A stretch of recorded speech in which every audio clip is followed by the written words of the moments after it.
to announce my candidacy for Congressional District 23.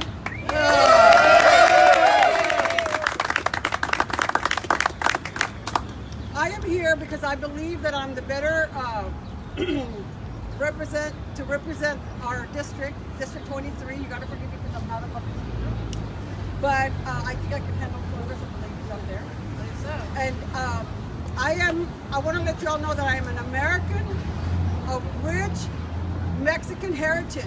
I'm a Tejana, and I'm an 8th generation individual that was born and raised in the same Spanish land grant that was granted way back in the late 1700s. And the individual that's representing us now in CD 23 does not represent the views of Congressional District 23.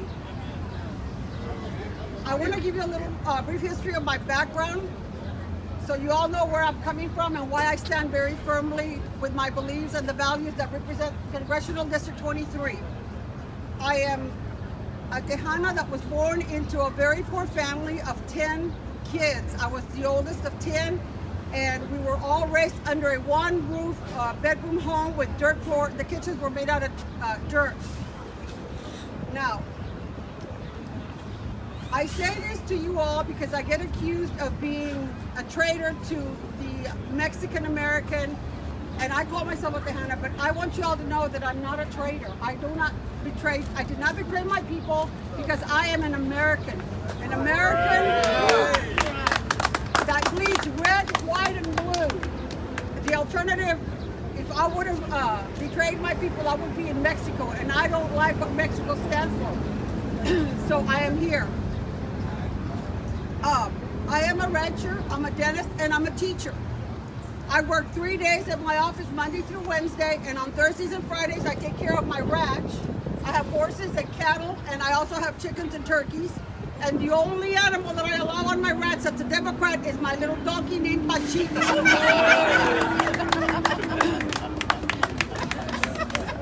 So, anyway. Fellow patriots, fellow Americans, I believe in the rule of law and I believe in sovereignty. I believe in building the wall. I want you all to know that I stand with our president.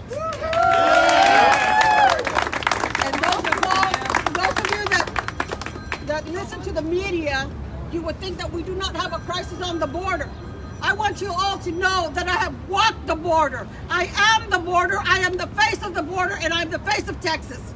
And I want you to know that I've been in there with the meanest ones, and I have seen it for myself. I see those invaders coming across, and they have no good intentions for the American people, and they do not plan to assimilate. They come over here because they're enticed for all the benefits that we have to offer our American citizens who deserve it, and they don't get it because they give them to the illegal aliens. The representative that's representing us or misrepresenting us in Washington believes that we don't have a crisis. He doesn't think we need a wall, and I'm telling you, we do. I have lived from McAllen, Texas, all the way to El Paso. I was married to a federal law enforcement officer, and I lived right on the Rio Grande River, all the way to El Paso. And let me tell you, Americans, it's scary. And if you don't live there, you don't see the problem and the crisis that is happening.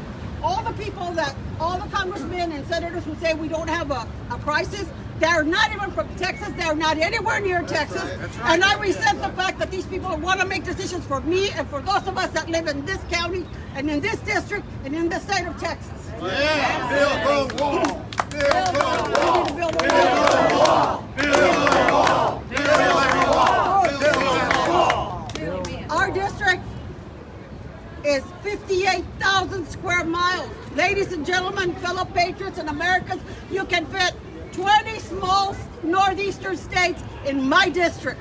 And I have driven every one of those 58,000 square miles. Right. We have 820 miles of border. My district has 60% of the border in the state of Texas. So for me to run and not know my district, I'm telling you, I'm in the wrong place. But I know the pulse of the community, I know the pulse of the border, and I know and understand the pulse of the people that are very upset that we do not have a wall and who are not being taken care of by our congressmen in this district. That's right. We have 12.5 million, and that's that we know of. I know that there's a higher number of illegal aliens in the United States. We spend $135.5 billion on Medicaid, food stamps, Section 8 housing to support these illegals. Well, I tell you what, if we put a stop to that, we can build 5.5 walls, but we only need one wall. We only need one wall. These people that come over here, it's not that we don't have compassion, but if they want the kind of life that we have here, they need to go back and fix their own countries. We don't need them here. I don't feel responsible for taking care of them or their children when they come over here. If elected to Congress, and when I get elected to Congress, I want to change the asylum laws and the 14th Amendment. Yes. The 14th Amendment is very misunderstood. It states that, well, we have the understanding, or some people have the understanding, that when a child from another country comes here and they are born in the United States, that they automatically are granted American citizenship. That is not the case. Our 14th Amendment states that if you are born in the United States from illegal individuals, your allegiance belongs to your mother's country. So if they're from Mexico and the mom is from Mexico and they were born in the United States, their allegiance is to Mexico, not to the United States. Right. Right.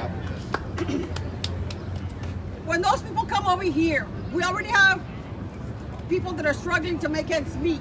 When they come over here and they take those jobs away, we make them a sub employees because they can't find any jobs because the illegals come over here and they work for pay under the table.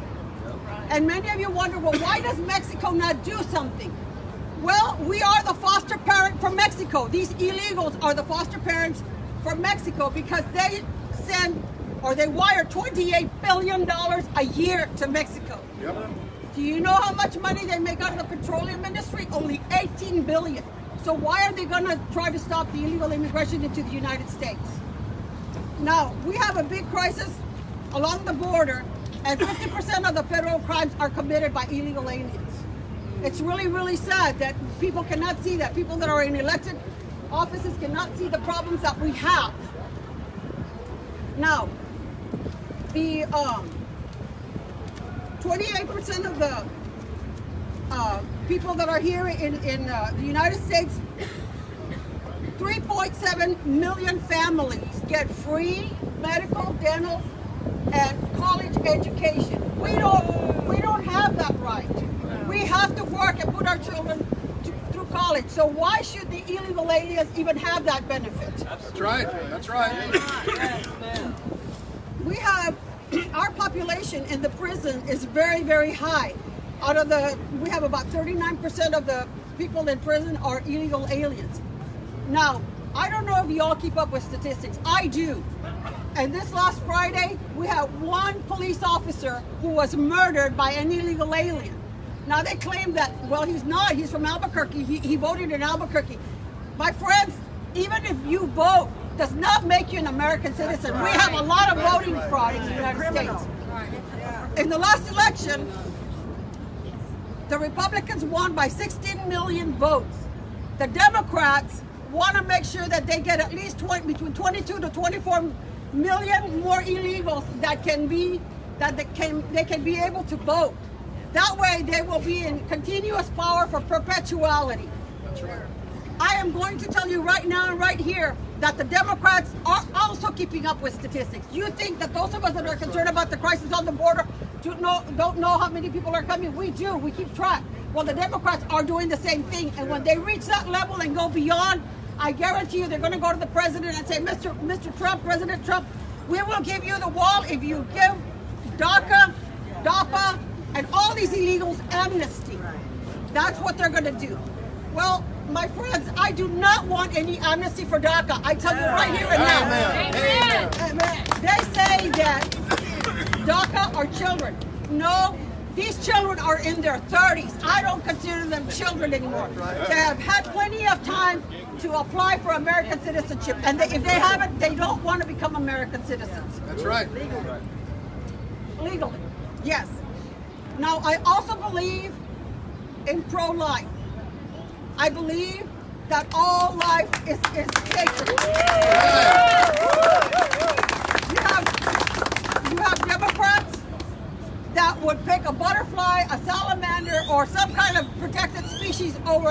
unborn child or a child that has just been born, just like in New York, who they feel that they can go ahead and take that life after they discuss it with the mother. I have a problem. I am a Christian and I am a firm believer in God. And I believe that, again, all life is sacred. All life is sacred. I also want you to know that I support our president in everything that he does. I might not agree, but up to this date, he has yet to let me down. My representative has let me down. Has let a lot of people, and this is what he claims down. He claims that there's no crisis. Well, let me tell you something. He wants to do the fiber optics business. Well, if I tell you to strip down, and I give you a piece of dental floss, and I'll ask you to cover your private parts with this dental floss, you think you're going to cover that? I assure you, you won't be able to cover anything. Well, fiber optics has the same concept. When I went to Piedras Negras, the day before they started a riot, and before the cartel went over there, the cartel was very upset with illegal aliens because it was interrupting their drug trade. You know what they did? They went and cut the fiber optics. That put everybody on the Mexican side out of contact. At the same time, Del Rio was having problems with their grid. It says, oh, it's the grid. But you know what? It had to do with the fiber optics. Fiber optics is not going to do it. I believe in building the wall, not necessarily from sea to shining sea, but those areas where we can allow it to build that wall, we'll build a wall. And those areas where we can't, we'll put more manpower on the ground. Amen.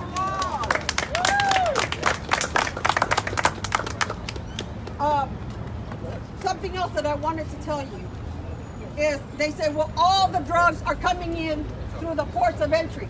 Well, guess what? That's where we have the border agents, the supervisors, and they're checking all the vehicles. We control the ports of entry, but who controls between the ports of entry, which are miles and miles and miles of unmanned territory? The cartel, the drug, the human traffickers. It's not only drugs that are coming across, it's human smuggling. And all you think is, well, there are people that want to come over here for a better life. No, we have children. There's a lot of children that do not match up with the adults. Children are being smuggled over here because the pedophilia, the child trafficking, sex trafficking is big marketing, big business. They make billions and billions off of these children. In El Paso, for example, it's in my district. They have two Catholic churches, like a convent and the Catholic Church. They bring children, they bring people, and they're channeling them into the American side. But when they bring little girls and little boys, they always look for the prettiest little girls and those handsome little boys, and those coyotes come there and they ask the gentleman, they want to see the little girls. That gentleman has put his life on the line, and he has hidden those children. And what they do is they take these children and the little boys and the little girls, the men and women, and take them to this other building and they rape them. They rape them there. And what they have done is they put the volume of music, Mexican music, full blast. So the people, when they hear that music, they run and hide. Because what they're doing is using that loud music to drown out the screams of the people that are being raped. And you don't hear that in the media.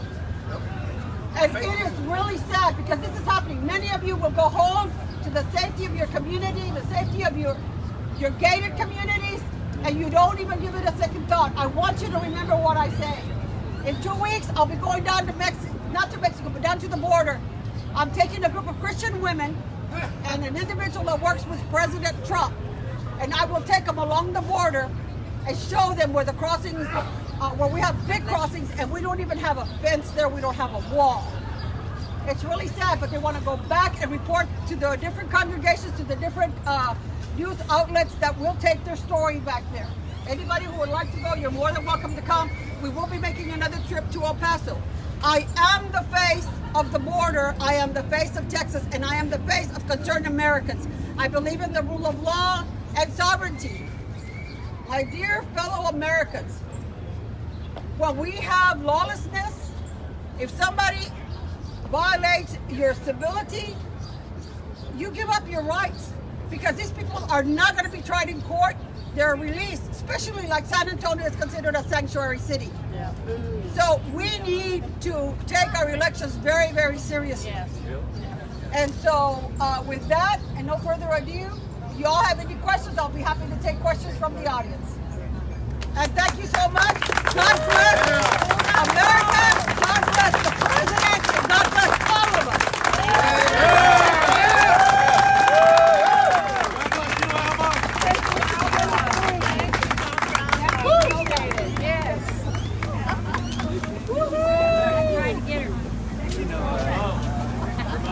I'm so glad to see you.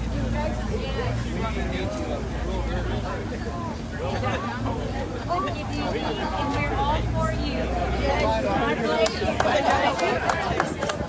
I'm sitting here for God the bless Dr. Alma. Thank you.